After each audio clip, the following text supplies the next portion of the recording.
Good morning. Welcome to the class on becoming a fearless but gentle soul winner. Today we want to help you not only focus on winning souls, but we want you to learn to do it gently. Now, that's based on what Paul told Timothy in 2 Timothy 2:24. He said, the Lord's servant must not strive, but be gentle. We haven't always done that. You're probably aware of that. Truth is that some of our people are fearless, but not gentle. Others are gentle, but not fearless. Well, you need both of those together. Here's why. If you're fearless and not gentle, you rush in and you say things to people that don't persuade them. In fact, it turns them off. So we have to be careful about that. But if you're so gentle, you never get God's message across, that's a failure too. So that's what we're going to try to do with you today. I'm going to try to be helpful to you and share some things I've learned, and I hope it will help you. First of all, let me mention to you that I know what you've heard about soul winning. You've heard it a lot of times, and maybe too much. We keep hearing from the pulpit, we feel like we get kind of browbeaten, you ought to share the gospel. And you sit through one of those sermons and you go, oh yeah, I should do that. And so we feel guilty because we don't. Then when we feel guilty, instead of rushing out and doing it, like we said we'd do when we listened, instead of doing that, we just don't do it. We say, I'd love to preach and share the gospel, but I tried it once and it didn't work out too well, and people rejected me, and we got in an argument. So it's a difficult situation. And so I think gentleness is extremely important. And so I want to share with you, because I can't just say, be gentle, because you say, how do you do that? All right, let's talk about what we're up against in soul winning. Sharing the gospel can be very difficult. Here's why. Here's some things that are in people's heads when you're trying to talk to them. They say, well, I have believed what I believe for a long time. I don't want to change. I have a culture of my father and my mother and my grandparents and my great-grandparents, and they've all believed this way, and so I don't want to change. And then you're asking them, you have to realize all those people were wrong. And you have been wrong. What does that do to a person's pride? It does a whole lot. They say, wait just a minute. You're not convincing me of that. You're not that much smarter than I am. You don't know more than I know. You think you're the only ones that know anything about the Bible. And those things are just ricocheting through their head. And then you say, change your life, totally turn it over, change your thinking, change your action, change your life. And then we don't realize we are asking a lot from these people. And we've kind of minimized that. We've said, Well, I don't know why people can't just open up their Bible and see what it says and do it. Just change overnight. Have you ever thought about that? You wouldn't do that if you were on the other side. So I have been thinking for a long time about this and practicing some of this because I know that is a lot to ask of people. And I suggest we need to learn how to be gentle. The problem is, okay, I want to be gentle. How do you do that? You have to work the gentleness into what you do and to what you think, or you won't do that. You'll lose your temper, you'll get upset, you'll be frightened, you'll be something. But you will not get across the beautiful message of God with a gentle touch. How do you do that? Well, here's what you do. There are several things that have to be done. Somewhere out there, you're going to have to ask someone gently. Would they study the Bible with you? Would they look at the text of Scripture with you? Would they take a little time with you? And you have to be very gentle. Let me take you back all the way to Luke chapter 19. Luke chapter 19 is the story of Jesus going to Jericho, walking through the streets, and as he walks along, a crowd assembles with them. And he looks up in a tree, and there is a small of stature man, and he's a tax collector, and his name is Zacchaeus. Now, Jesus has his eye on him for one reason or the other. Some would say it's supernatural. I would say he is just interested in any man who will climb a tree to listen and to see him. So he looks up, somehow knows Zacchaeus' name, and he said, Zacchaeus, come down. I'm going to your house today. Now he's offering himself hospitality. And Zacchaeus hurries down. They go to his house. They sit, perhaps eat, talk, and do all sort of things. And at the end, Luke records that Zacchaeus said, Lord, the half of everything I give to the poor. And if I've cheated anyone as a tax collector, I'll restore it fourfold. That was the law of Moses. This shows a man that has a good Jewish background. But mainly he says, I understand, I repent, I want to follow you. What a great result. But it started out with a gentle beginning. What do we learn? What do we learn from this? Well, ways that we have often said, I'd like to study the Bible with you. You got time to do that? I want to show you some things that I think you got wrong. That isn't what Jesus said. He said, I'd love to come to your house today.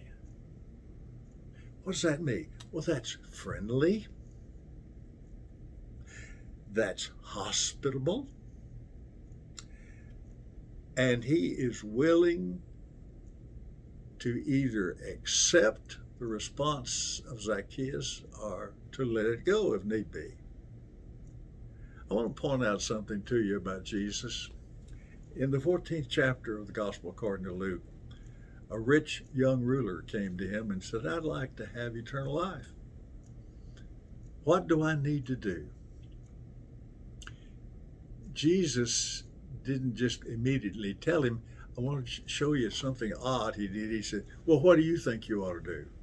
This guy was a scribe. He copied the scripture every day.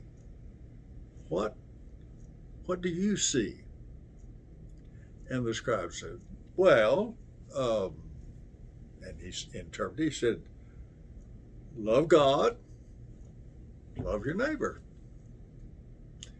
And Jesus smiled and said, that's it. That's the perfect answer. Well, the scribe didn't want to stop there because, you see, then he'd be hooked on loving God, and nobody could prove he didn't love God. But what about his neighbor? He wasn't so sure about the neighbor. He may be falling down, so he wants to quibble just a little bit with Jesus. He wants to justify himself, the text says. And so he says, well, okay, that's all true, but who is my neighbor? This was a trap if Jesus had taken it. He could have wound up saying, well, here's what you ought to do, Zacchaeus. You do this and this and this and this and this. Here's what you ought to do, rich young ruler, this and this and this. Here's what you ought to do, scribe, do this and this. He never did that. He didn't do that. Instead, when he looked at this ruler and he involved him first and said, what do you think it is? That's a pretty good thing to do. That's a very gentle way to start. And he says, love God, love your neighbor. He said, okay, do that and you'll live. You'll be fine. Well, wait a minute, he said, who's my neighbor? He wants to quibble a little while and see if he can get himself worked out of this bind he's in. And Jesus said, I don't believe I'll answer that. I'm not going to tell you who your neighbor is. Could I tell you a story? Now, if I might get inside of that man's mind, let me tell you what he was thinking at this point. He said, well, what can be the harm in a little story? He's very gentle. And he tells them the story. A man going down to Jericho. He's set upon by robbers. He's beaten, he's robbed, he's thrown in the ditch, he's bleeding, and they walk off and leave him. And then Jesus said, and along comes a priest, Jewish priest. Looks at him, passes by on the other side, doesn't have time to stop, doesn't want to stop, afraid to stop. I don't know why, but he didn't stop. Then a Levite came along, and he was the fellow that kept the temple and you took things in there in it together and moved things. And he was very close to great sacredness. But he looks. He doesn't want to get involved. He passes by on the other side of the road. Finally, Jesus conjures up, of all things, a Samaritan. Samaritan was half Jewish. Jews and Samaritans didn't like each other. In fact, they usually hated each other. And Jesus said, the Samaritan stopped. He tended the man's wounds, put him on his donkey, which means, I guess that man had to walk, but put the wounded man on the donkey, made his way to an inn, put him in that little hotel, paid for his first night or two, and said, I'll be back later and I'll pay the rest. That's a good guy. I mean, really a good guy. Then Jesus stops the story and he asks this, which one do you think proved to be the neighbor? And suddenly, the scribe finds himself that he's caught in a trap, a mental trap. Who's he going to say? The priest? Incredibly wrong. Levite? No. He just has one choice. But he can't even get it out of his throat to say Samaritan. He's not going to say that. So he kind of chokes it out and he said, well, the one who helped. That was as close as he could get. And Jesus said, A plus, you passed the test. You are right. Do this and you will live. The scribe said, how did I get here? I thought I was asking him a question and he was telling me a little story, and all of a sudden I'm trapped by my own thinking. So what we're seeing then is that you do this in order to get access to the person's thinking. We then need to learn to be very friendly and to ask gently. Well, that's the first step. You get started. You get acquainted. You're nice. You're friendly. You talk about maybe studying the Bible or talking about God's will. Now what happens? Well, now you have to learn to teach gently or kindly. I want to tell you about John chapter 4. There's a story there that John records. It's of a woman of Samaria who came out to a well, Jacob's well, where Jesus was resting after his disciples had left him there and gone into the city. And as she comes up and she's drawing water for her household, and Jesus speaks. And he said, would you give me a drink? The woman looks at him and she immediately goes on the defensive. She said, you are a man and I am a woman and you speak to me? You are a Jew and I'm a Samaritan and you talk to me? She's wanting to get all the issues out. Watch what Jesus does. He does not really answer that. He said, you know, if you'd asked me, I'd give you living water. Now he says, you can come drink this water all you want to and draw it every week, every month, every day. But when you drink it, you'll get thirsty again. But I have a living water that if you drink it, you'll never get thirsty again. Oh my, her curiosity was immediately piqued, and she said, well, give me some of that water. I'd love to have it. Can you imagine? She thinks, I don't have to come all the way out there every day to draw water from this well. I'll just always be full and ready. Jesus said, okay, go call your husband and we'll talk about it. She said, I don't have a husband. He said, you're right, you don't. He said, you've had 5, and the one you've got now is not your husband. And she said, sir, I perceive you're a prophet. So she said, now another little punch she gives him. She said, now the Jews say, you say, we should worship in Jerusalem, and our forefathers say Mount Gerizim, where we are right now, is where we ought to worship. What do you say? Jesus dodges the question again and comes back to her with one.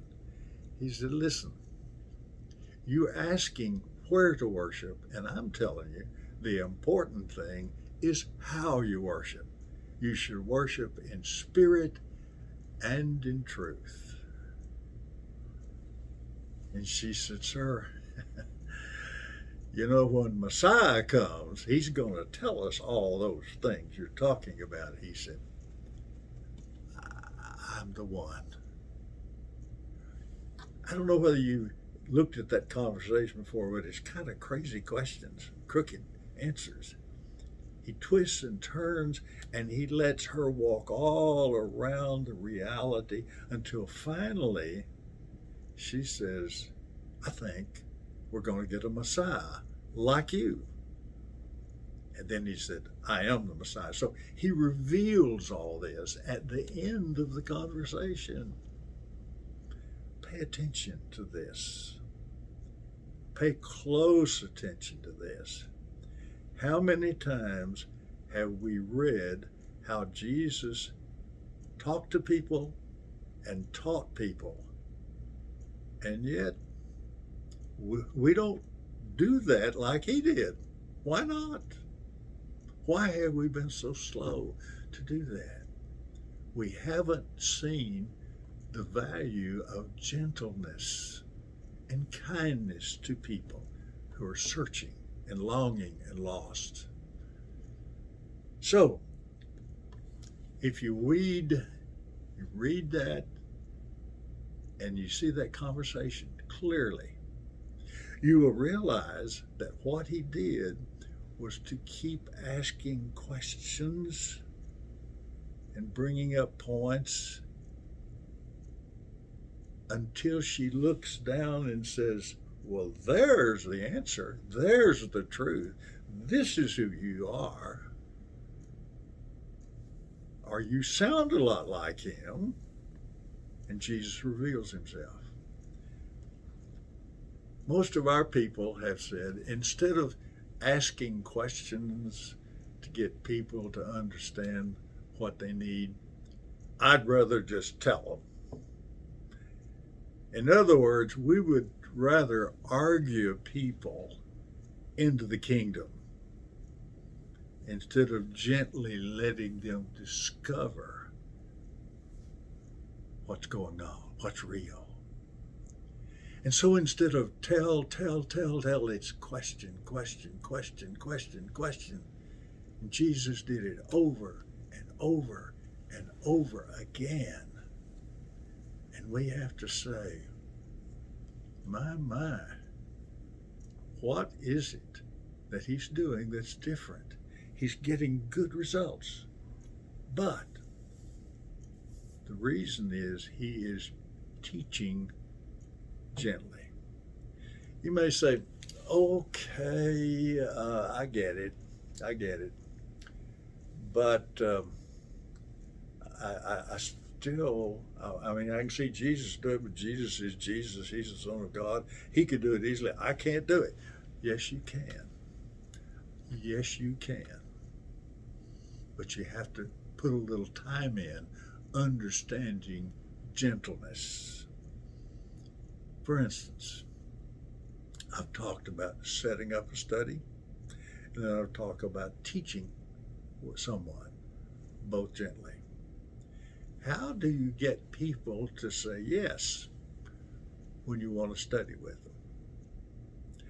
I want to share something with you that is so contrary to what most people say and most books would say.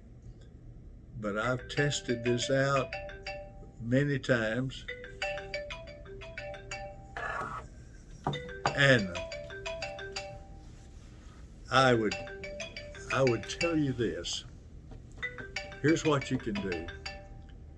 When you get ready to ask someone, you look at them, and instead of saying, I know you want this, it's really good, I want to recommend it to you, let's do it together, I'm going to suggest something that is counterintuitive. You understand?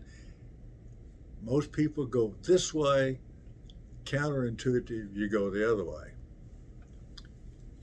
Let me tell you exactly what I've used, and it's an amazing thing to watch. For instance, when I start out, if I'm using charts, an open Bible in the home, one-to-one, I do it that way. Here's what I say. I start off. I want to tell you about something. I've been meaning to talk to you, John, for a long time, but I want to tell you about something that I think is really important. But I got to tell you before I start, John, you may not be interested in this. You say, don't say that. You're giving him an out. No, I'm giving him an in. You may not be interested in this. You know why I say that? Well, that makes me feel good because now I've said you may not be interested. And if he says, well, I'm not interested, I say, well, I figured you might not be, but I want to tell you about it. See, I have pre-rejected myself. And when he hears me reject myself, he says, well, this guy will let me out if I don't want it. And if I want to tell him I don't believe all this stuff he's saying, he says that's okay. He likes to hear that. And I'm sincerely saying it. If he doesn't have to go along with it. In fact, I can say this, and I will. I'll say, look, if when we start and you don't like it, you can quit immediately. If we get one lesson in and it's not doing you any good, no harm. We'll just quit. All you got to do is tell me. This is not a forced deal. We're trying to just, I want you to look at what the Bible says and what God has to say and see what we can find there. Now you say, does that really work? Just about every time I ever used it, it worked. Well, how can that be? Well, one of the ways is when I start off, I say, sometimes I'm using Open Bible, sometimes I'm using a DVD that they're going to play on their TV with me or without me, but either way. And so I hold that into my hand and I said, I've got here the story of the Bible on this DVD, and it's shot in the Bible lens. When I'm talking about Athens, I'm in Athens. When I'm talking about the Sea of Galilee, that's where I am. If I'm talking about Jerusalem, I'm on the streets of Jerusalem, and I'm telling the story. And it's a lot of fun. I thought you might enjoy that. But as I put it out, I take it back. I say, we could watch this on television, but you may not like to watch television. Oh, no, I like to watch television, he says. And I said, well, it'll take, it's about 30 minutes for each lesson. There's 5 of them, and you may not want to invest that much time. Oh, no, I don't mind. I watch that much TV every night. So that's not a big deal. And back and forth. And I said, well, then you might be interested in this. If I'm talking about open Bible study, I may say, we're going to show you how the Bible fits together, but you may already know how the Bible fits together. You may be able to do Abraham, Isaac, Jacob, Jehoshaphat, Jeroboam. You may be able to put all those together. He said, no, I can't do that. I said, well, then you may be interested in this, because that's exactly what this does. Oh, okay. Well, I got to tell you one funny story. One night I was talking to a woman whose husband was a member and she was not. And we're standing, I'm getting ready to leave. Usually I wait till I was ready to leave, and I'd say, I gotta go on. I said, oh, by the way, before I leave, I've been wanting to ask you this. Would you like to look at the story of the Bible on this DVD, because it tells this, this, and this, but you may not want. She said, no, I like to watch television. You may not want to pay the time. No, that's no problem for me. And I'm standing there going back and forth, like holding it out, taking it back, holding it out, taking it back. And finally, this is the only time it's ever happened, she reached out in the middle of me doing that, took the DVD out of my hand, and she said, I want it. And I said, well, if you insist, you can have it. You say, oh, you're making that up. No, that really happened. And that's the way that works. So it's how do you ask? You give them an out. You're ready to accept whether they want to or not.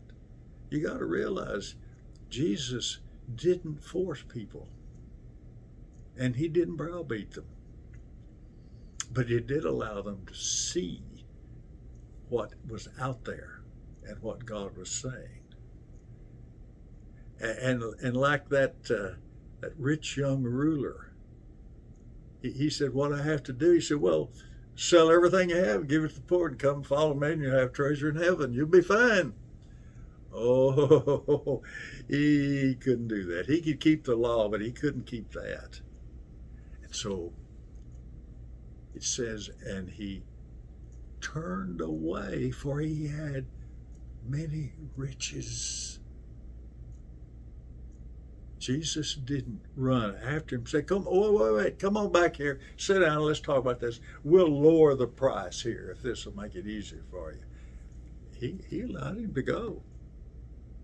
So you need to be that permissive with people, because that's not your only opportunity.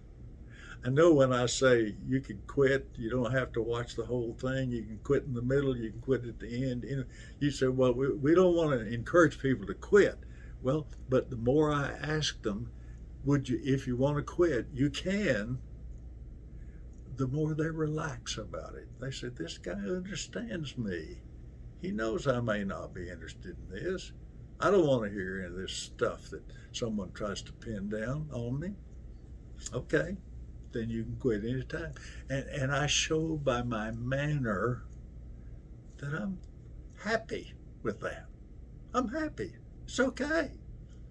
Now, do I want him to go ahead? Of course I would, but I'm not going to force him to. So this is what happens. You offer it gently with ways to get out. You may not be interested. And you say, well, have you had a lot of people turn you down? Well, the truth is I've never had anyone turn me down. Once he asks a question and we start, that's it. But I always do it gently. And then once we start, we teach gently. We don't lecture them. We don't argue with them. We walk around what God has said, and we look at it, and I ask questions. And one day they say, you know what, that looks like that. I said, does it? And they said, yeah, it looks like that to me. I said, well, that's what you see. That's what you see. But you see, persuasion, if I have it in my mind and I'm clear, this guy sitting across from me doesn't care a bit about that. It's what's going on in his mind that counts. But he looks at me and he listens to me, but I'm not trying to give him what's in my mind. I give him a question that makes him think about what he's reading. And finally, as we keep going around it and around it with questions, he said, well, here's the answer right here. Well, that's the discussion way of doing things. You discuss it with them. You ask questions from them. You don't get all hyper, and you don't get scared that they're going to say no or they're going to jump on you. We're going to read it together. Now, where do you do that sort of thing? I'm trying to be practical here. I want you to have a clear picture of what you might do with this. First of all, where would you do it? Where would the study be? First of all, the home. Now, it could be your home or it could be their home. But you can go into their home and you can teach this way by offering it gently. And if they accept it, you go. But you make it clear to them, you don't have to, you're not on the hook the rest of your life here. If, for instance, at Waterview, we have an open Bible study that's called PET, Personal Evangelism Training. And it's all on our website.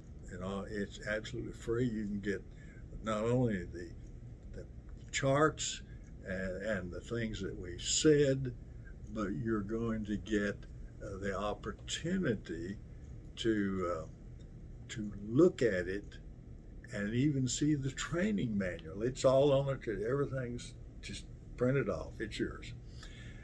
Can't do that with everything, but I can with that. Then there is the the DVD, which is the story, called the story of the Bible, shot on in the Bible lands, all over there in all the places. And when I talk about Jerusalem, I'm in Jerusalem. And when I talk about Jericho, I'm in Jericho. It's an interesting way to do it. It's fun to watch. But you can watch it with them, or they can watch it by themselves, which is kind of attractive to some people. So those are two of the things you can do in a home, your home or theirs. Now, another one, though, that I really like is the one that's done in the church building.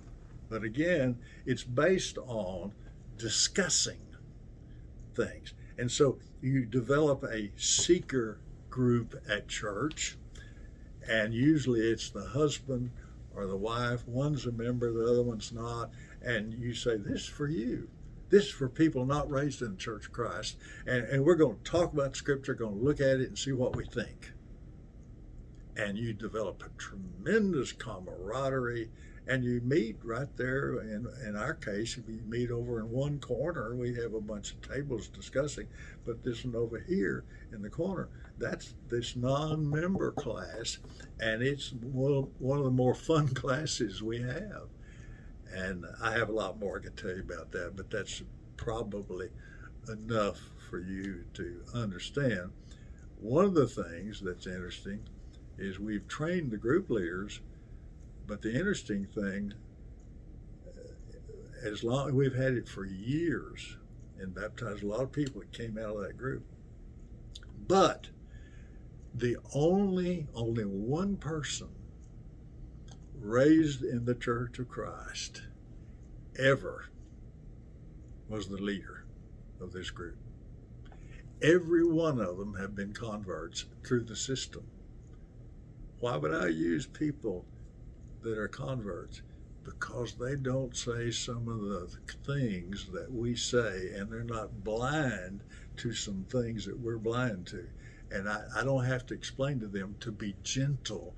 They are automatically gentle with people, and that's what makes it so nice. And then the third thing is interesting, and it's a little bit off the track, but it's another way to discuss the Bible and to be persuasive with it in their heads. That's a neighborhood Bible study. You say, well, I'd be scared to death to do that because I'm not sure I could get the people to see it. You're not there to get them to see it. Neighborhood Bible study is a neighborhood Bible study. It will establish you as a go-to person who is a Bible believer and who is under the Scripture and the authority of the Scripture. And they'll learn that from your example, and you can invite them in and have your study for an hour and coffee and cake, and they go home. I mean, what's bad about that? You say, well, what if they give the wrong answer? Well, you're not in church, and you can let them be wrong and say, well, since you said that, let me ask you a question about that. Let me see how that works. Anyway, if you have a problem, you say, well, I can't do discussion. I'll have to tell you that we have some things that later you'll get an opportunity to see. But first thing is we have one book only costs $3. It's not much, not a price, but it's called Group Dynamics in the Bible Class. It teaches you how to be a discussion leader, a discussion teacher. And you can take that, it'll help you a whole lot. And then you say, well, I don't know, though, what to do about the places we study, like all the New Testament books. Well, we have here a situation. Here are the 21 books on group discussion that cover the entire New Testament. If you want to teach Romans or you want to teach Corinthians, it's all here. It's all broken up in little pieces so you can do it, and helps you be a good leader. And then if you say, I'm not too good at that, I'd like something a little more, give me a little more help. Okay, we have a DVD that is the story of the Bible. And it's a wonderful study because it is so interesting to people because they get to take a trip to the Bible land. In fact, I call them, this is a cheap trip to the Bible lands. They get to look over the camera in my shoulder and see all the places they've heard about. And at the same time, I'm teaching them what the Bible has to say. Well, all of those things, you've got my phone number at the beginning of this DVD or this particular lesson.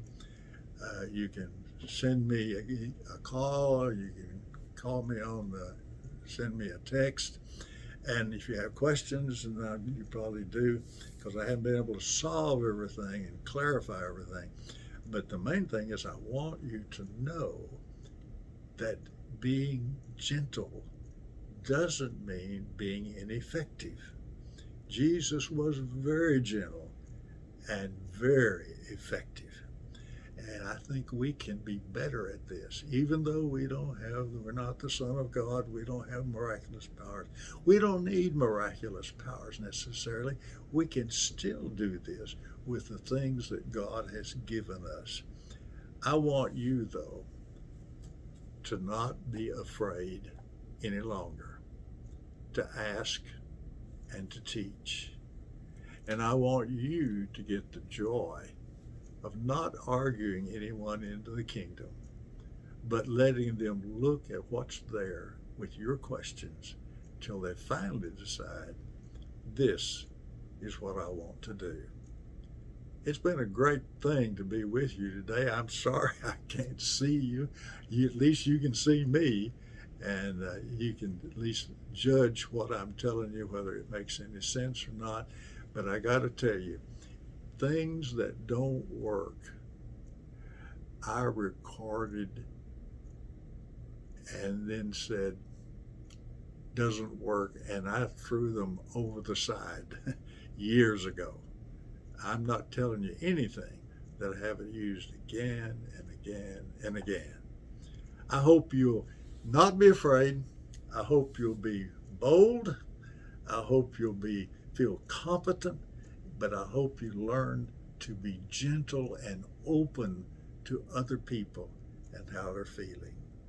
Glad you came today. I hope you enjoy this. Give me a call if you have a question. If you want to talk about any of the things I talked about, that's perfectly fine. It won't be an intrusion. Give me a call. Thank you very much. Glad to see you. And I commend you to good soul winning.